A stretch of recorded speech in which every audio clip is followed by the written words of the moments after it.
Sipas një raportimi nga gazeta gjermane Bild, hakerët kanë zbuluar disa sekrete të ADN-s së presidentit rus Vladimir Putin. Për vitesh Putin është përpjekur të fshehë me çdo kusht prejardhjen e tij gjenetike, duke marrë masa ekstreme për të shmangur zbulimin e saj. Sipas Bild, hakerët arritën të depërtojnë në kompjuterin e Michael Putin, i cili është nipi i dytë i presidentit rus.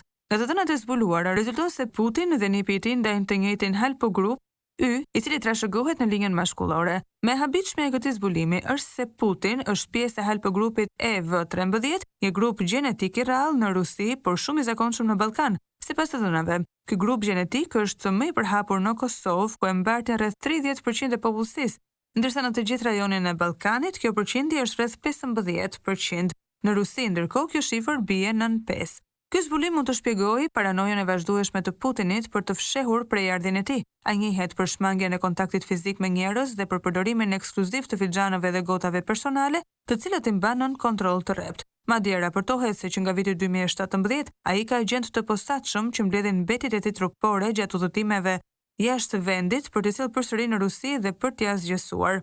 Përveç kësaj, të dhënat tregojnë se Putini mund të ketë një predispozit të shtuar për kancerin e prostatës, një sëmundje që është e lidhur me haplogrupin EV13.